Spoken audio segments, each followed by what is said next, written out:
Hello everyone, Bretonia here, back again with another video.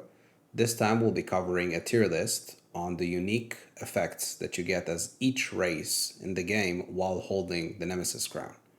Now, as you well know, there's about 11 standard effects that are happening every time that you hold the Nemesis Crown. It doesn't really matter what race you're playing. And there's between 2 to 3, sometimes even 4, different effects that depend upon the race that is holding the crown. Now, I'm pretty sure most of us are very much aware of the different bonuses that are occurring and standard no matter what are the race, but not all of us are aware of the different bonuses that you get on a specific race, and that's what this tier list is about. So the standard effects are perfect vigor for your lord. There's the corruption of the crown ability that is always happening. There's the effect of the Nemesis Crown itself. There's the weapon strength for the army, the missile strength for the army. You have diplomatic debuffs with every faction in the game. There's a debuff for your replenishment. There's a buff for your hit points for the army. There's a debuff for your post-battle casualties. There's an upkeep debuff for your army. And there's a bonus for your movement range after a battle.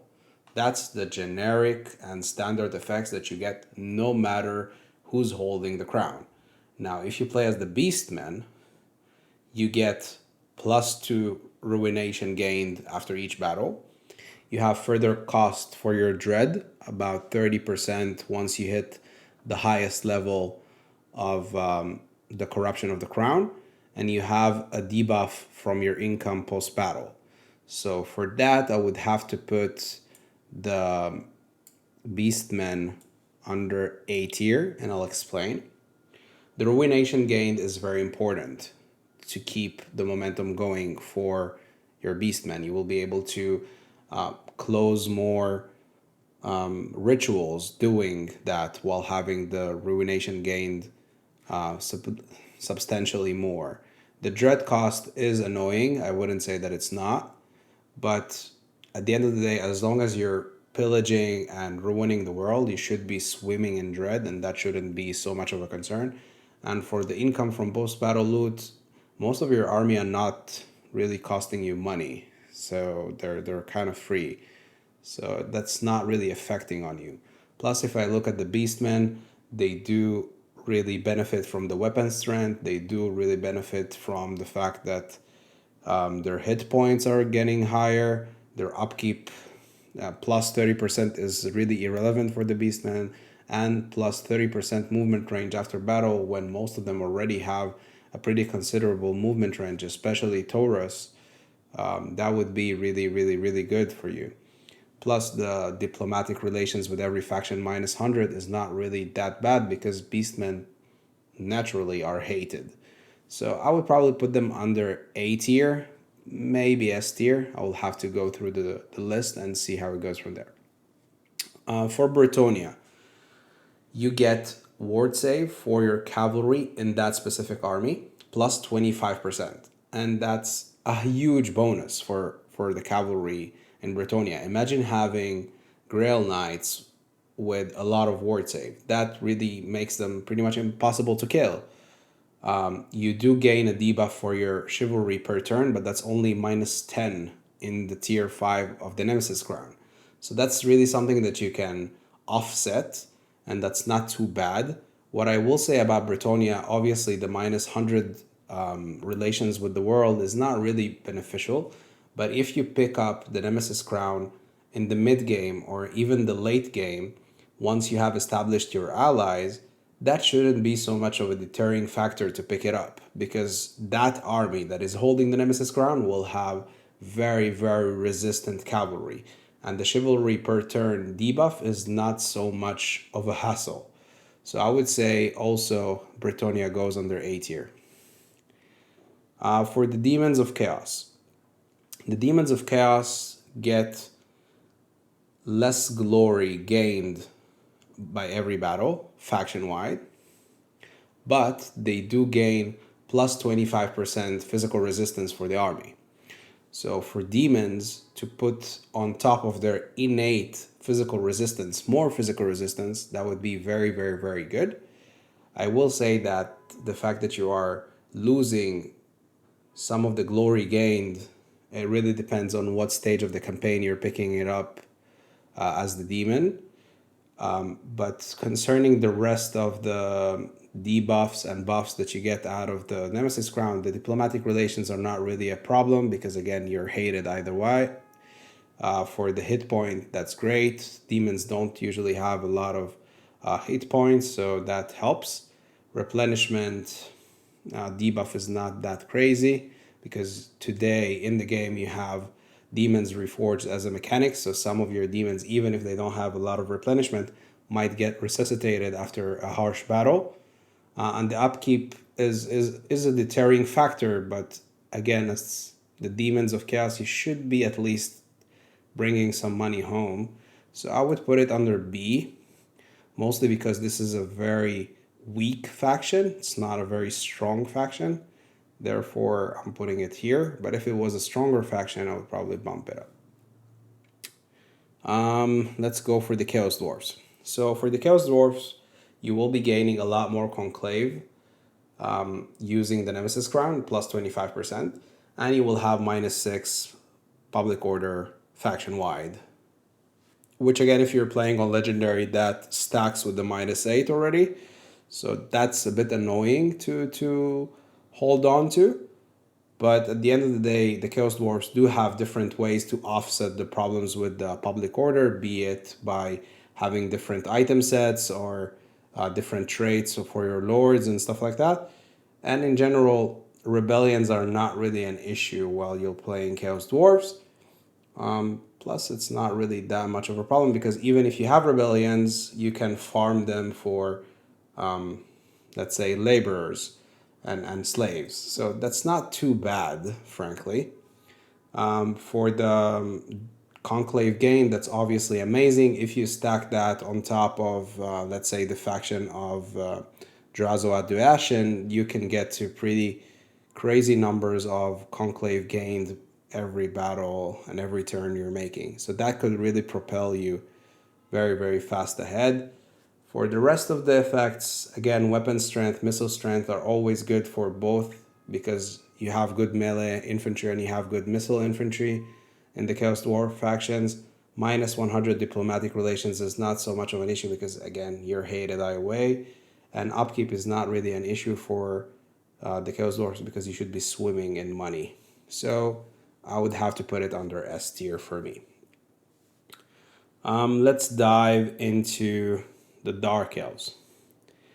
Now, the Dark Elves on tier 5 of the Nemesis Crown get Murderous Mastery upgraded into a tier 2, which really brings all the regular stat buffs that you get out of Murderous Mastery just on a higher intensity. So that's a great buff for your army. For the faction, you have more slave used by buildings, which means that you'll have your slaves' decline rate increase. So that's not too good. But then again, you have the slaves building that should be offsetting that in some kind of way. So it's not really of a big debuff, but it's not really a big buff. I will say that the Murderous Mastery is only tied to that specific army that is holding the Nemesis Crown. And for that reason, I'll have to go under B. Again, being hated as the Dark Elves is not really an issue. Upkeep shouldn't be an issue. Dark Elves have very good melee infantry or melee units, let's say, and they also have good monsters. And they also have very good missile units.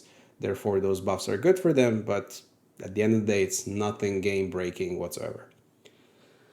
For the Dwarfs.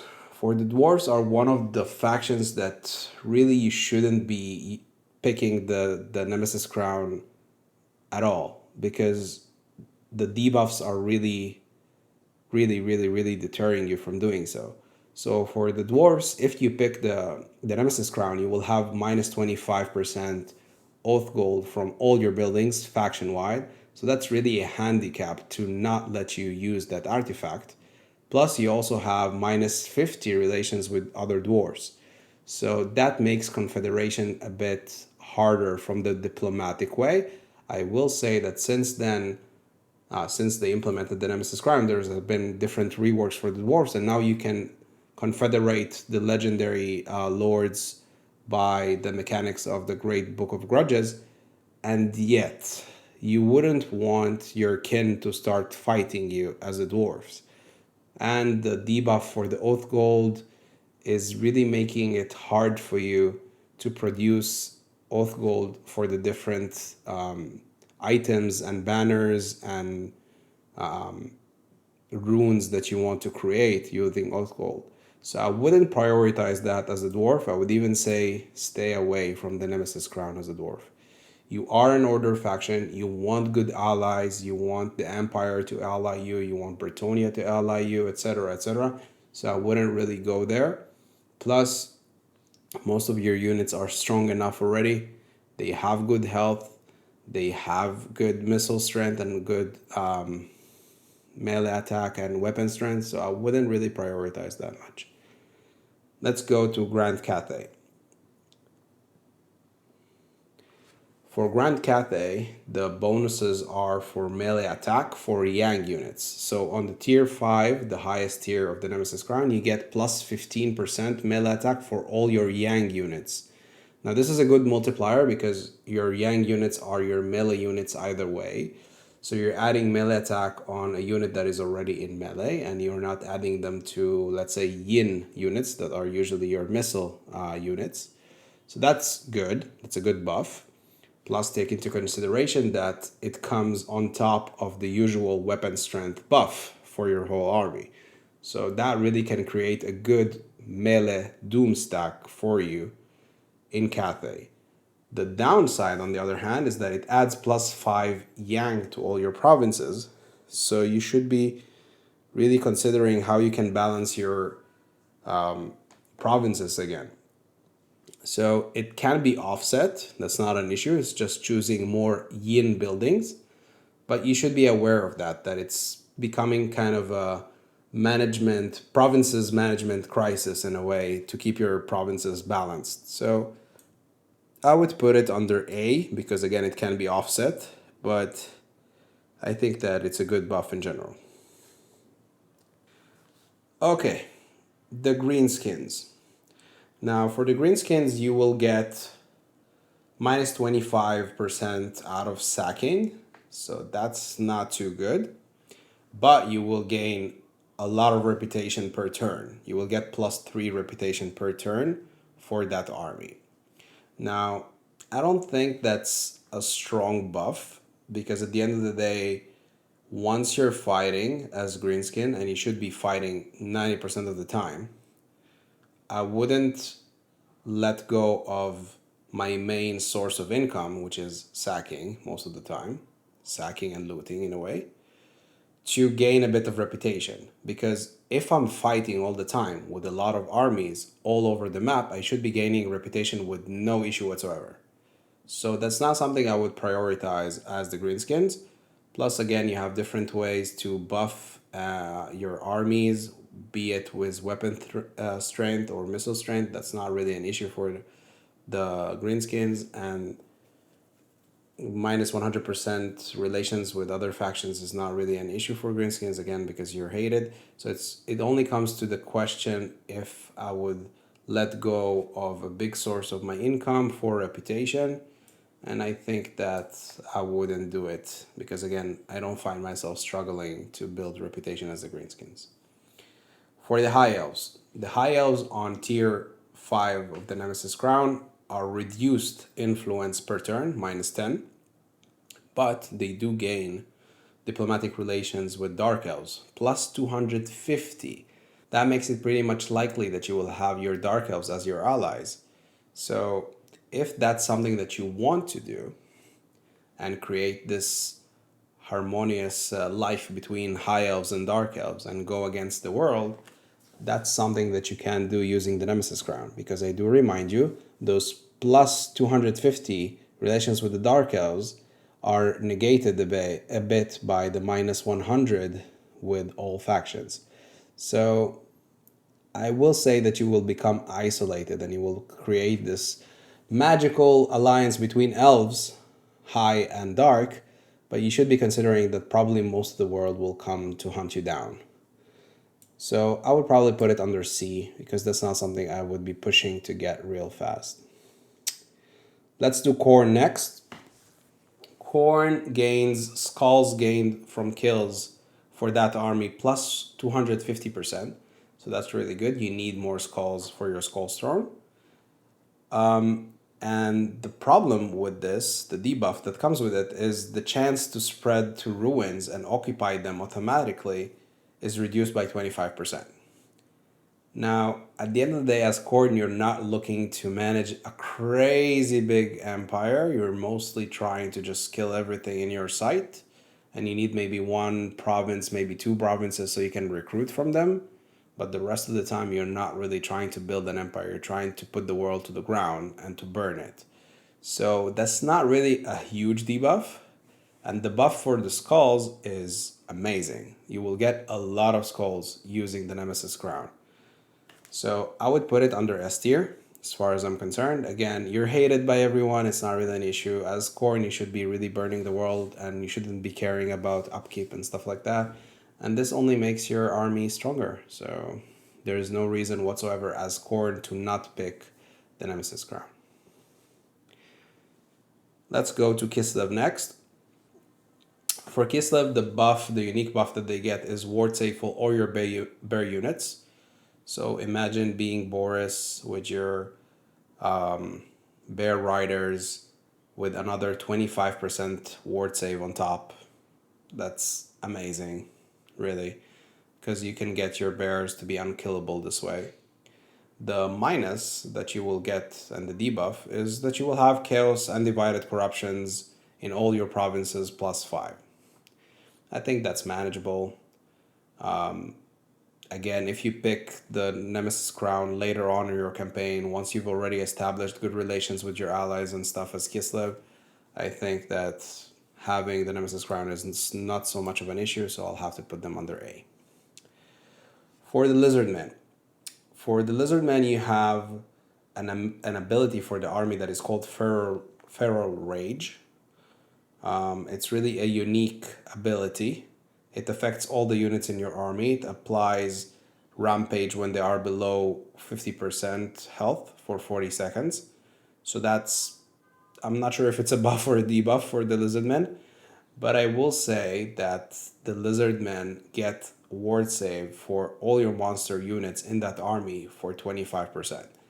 That's very, very, very strong for the Lizardmen because they already have amazing monsters, and the only thing that is differentiating between them and being unkillable is how much damage do they take and can they be healed or not. So to put 25% on your monster units as the Lizardmen is very good. Having them rampage and like go crazy is not so much of a buff, but it comes with some stat buffs. So I'm kind of divided on this one, so I'll just have to put it under A. I think the Lizardmen are mostly neutral towards the world, so minus 100 relations with everyone is not so much of a big issue, because if you're starting on a neutral ground, it really comes down to if you have a threatening relation with other races or not. So it can really be manageable, and if I'm not mistaken, there's a trait in the Lizardmen that improves relations with all factions, if I'm not mistaken. But I might be mistaken on this one. Memory doesn't serve me well those years. Let's go to the Skaven. For the Skaven, you have loyalty per turn plus 3. And the food generated per turn minus 5. Now, these are not very good buffs because at the end of the day, loyalty shouldn't be an issue if you're playing as Skaven if you know how to play the game. Because most of your lords shouldn't be defecting and they shouldn't be revolting against you if you know how to play the game. Now, if you don't, that could be a very good bonus for you and you shouldn't be caring about loyalty ever again. That's nice for you. But if you're a good player of the game, you shouldn't be dealing with loyalty problems. Now, for the food generated per turn -5, it's not really a big debuff. You should be swimming in food. That's not an issue. So it really comes down to the fact of, do I want -100 relations as a faction that is already hated by the world? I don't mind it. Are the buffs that I'm getting for my units, be it missile strength and weapon strength, and health for my unit, worth it? Yeah, kind of. So I'm not really bothered by it, but the buffs here are not too good, so I'll just put it under A. Let's go to Norsca next. Norsca gets a buff plus 30% for their sacking income, which is awesome, because again, as Norsca, I should be sacking a lot of settlements. But on the other hand, you are getting minus 25% income from all buildings. Now, the buildings in Norsca don't produce a lot of money. Like the income chain out of Norsca is producing, like, if I'm not mistaken, 300 or 400 gold per turn, the highest tier. So that's not really a good income. So the only thing that is bringing a lot of money in Norsca are the ports. So that's the only thing that I would be even concerned about. But the sacking income, that's where the money is for Norsca. So I would prioritize having the sacking income buff over the debuff for the income from all buildings. But this is nothing game breaking, so I'll just have to put it under B. For the ogres get plus 50% charge bonus for the army. Now the ogre is already a charge heavy race, so that's great. The minus you're getting out of that is that the meat provided by your camps is like minus 50%. So as long as you're always fighting as the ogres, you shouldn't be relying on the meat provided by your camps. You should be fighting, pillaging, and taking whatever you want. So the charge bonus effect for the army is really, really, really good. And the other debuffs just make you a bit more hated around the world because you are a neutral faction. So for those reasons, I will have to go under S tier, because I think that whatever army that will be holding the Nemesis Crown will be a doom stack if you're choosing your units right. And the debuffs are not so bad. Plus, again, I think the ogres are a very strong race.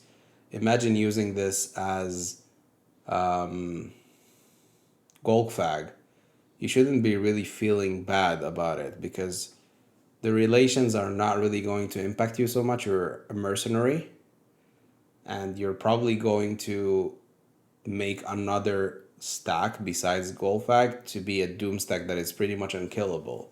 So I would really prioritize getting the Nemesis Crown as the ogres. I think there's more buffs than debuffs using the Nemesis Crown.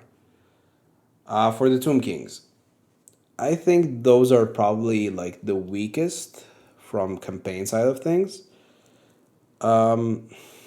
You're getting construction costs reduced for military buildings, 30%. That's not really so much of a debuff, because again, after the different updates that the Tomb Kings had in the latest patch, they're not really as poor as they used to be. So that's not something that is really interesting for you. You are having a buff to your leadership plus 25, but you have a debuff on your cult crafting cost plus 25% cost. I think you're really decentivized to pick the Nemesis Crown as the Tomb Kings. You are a neutral faction, so minus 100 relations with everyone will make it difficult for you to have allies. And there's no good reason to pick it, so I'll just have to let it go that way. For Tzeentch, one of the things that are the most broken that I have seen while using the Nemesis Crown is the buff that you get for the changing of the ways cooldown. If you get to upgrade your Nemesis Crown to tier 5, you will be able to have your cooldown of the changing of the ways minus 3 turns, which means that you will be able to use the changing of the ways every second turn. on most cases while you're stacking different debuffs. So you will be able to do a lot of shenanigans on the map just by this. Plus, you will have a bit of a cost to your Winds of Magic, plus 25%, but that's really offset by most lords in the Tzeentch roster. So I wouldn't be deterred by it. I think that's a broken effect to have with the Nemesis Crown, so I'll have to put it under S tier. For Nurgle. Nurgle is also very incentivized to use the Nemesis Crown because it increases your chances of plague spreading by 30%, which makes you really super infectious, like COVID kind of stuff. You will have your infection cost to spread the plague a bit higher, 25%, but that's something you should be able to offset with the different campaign and technology mechanics. So I'll just have to put it under S because it really plays into how you get the Nurgle factions and the Nurgle race going. It like pushes in the same direction that the game wants you to push as Nurgle. You are hated by everyone. That doesn't bother you, the minus 100%, 100 points relations with everyone else. You don't really care about upkeep because you should be more than enough to pay for your units.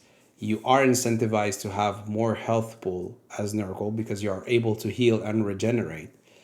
And obviously, most of it, the units in the Nurgle roster are melee, so you will have your weapon strength increased on those units. So that really goes hand in hand with everything that stands for Nurgle. So that's why I'm putting it under S. Let's do the Empire next. I'm not sure why I've skipped them already. For the Empire, you're not incentivized and you're not de-incentivized to use the Nemesis Crown because once you have the Nemesis Crown all upgraded to its highest tier, you will have only plus 5 Chaos Corruption on all your provinces. That's something that is manageable. But you will gain plus 150 reputation and relations with the Empire. So that makes you a very good, let's say, controller, emperor of the Empire, but it does make you a bit susceptible to reducing your allies with the Order factions. So it's not really amazing. It's not really game breaking. I'll just have to put it in the middle of the bunch. Slaanesh. For Slaanesh, you will have a buff by reducing your seduce unit cost by 50% faction wide, but you will have your devotee upkeep for disciple armies plus 50%. Now, just having your seduce unit cost minus 50% for faction wide is already a good reason to put this under S tier. We're already seeing a pattern here. All the demons faction have been spoiled very, very, very well by the Nemesis Crown. But for the rest of the factions, let's say Order factions, are not really spoiled too much by it. So just the reason to have your seduce unit cost reduced is a very good reason to pick the crown. What else? For the Wood Elves, you will have a debuff for your forest growth per turn, minus 5. That's not very good, but it's not very bad. But you will have your reload time reduction for the army plus 25%, which means that you will be reducing the time that it takes between your archers to reload and shoot. So that makes one army of archers very, very, very good. That's on top of the missile strength bonus that you have on the standard bonuses of the Nemesis Crown. I'll just have to go under A, even top B. Yeah, I think top of the B pile, but really borderline A. Vampire counts. For the vampire counts, you will have the raised dead cost plus 25%. So that's kind of a debuff. But most of the technologies in the vampire counts, plus the different traits that you can find, can reduce this. So it's a debuff that can be offset. But for the Winds of Magic cost, for that army minus 30%, that's huge. Now, if you take that and stack it on top of, let's say, UN Bow's defeat rate, that's minus 40%. For some lords in their skills, they have another 10 to 15% reduction for a specific lore of magic that gets us even further. And I'm sure that there is some technology in the technology tree for the vampire counts to reduce the cost of magic that stacks and stacks and stacks. That can get to a point where that specific army that is holding the Nemesis Crown is pretty much casting spells for free. So that's very, very, very strong, and I will have to put it under S tier. For the Warriors of Chaos. For the Warriors of Chaos, that army will get a debuff by having their unit upgrade cost increased by 25%, but they will have the souls gained from every battle from the specific army plus 30%. So that's not too bad, that's not too good, just middle of the pack. So we'll just have to put it there. And for the Vampire Coast, you will have your infamy gained per turn plus 50%. That's a lot. And you will have your raised death cost for the army plus 25%. That's not too bad. The infamy gained per turn is great for your faction because you want to get those different chants as the Vampire Coast. So I think that's a good buff. I think like the top of B tier, maybe even last of A tier. Let's put it here, just to have it a bit more proportionate. That's pretty much it for this tier list. You can see already that the Chaos factions are benefiting mostly from the Nemesis Crown. That's not a secret. Some Order factions are benefiting more than others, that's for sure. And some factions are not benefiting at all from using the Nemesis Crown. So take that into consideration. I do know that not all of you knew that there are unique bonuses for each race for the Nemesis Crown. I hope you learned something new, because I did. I hope you liked the video. Please like, comment, share, and subscribe. We're on the journey to get 100 subscribers. That's our first milestone. And from there, we will try to get to 200, 300, 400, 500, and maybe 2,000 one day. I will be more than happy to edit that part in a year or two where our channel will be hitting 10,000 subscribers. Thank you so much for being with me on this journey. I hope you have a very good day, and I'll see you in the next video. Bye-bye.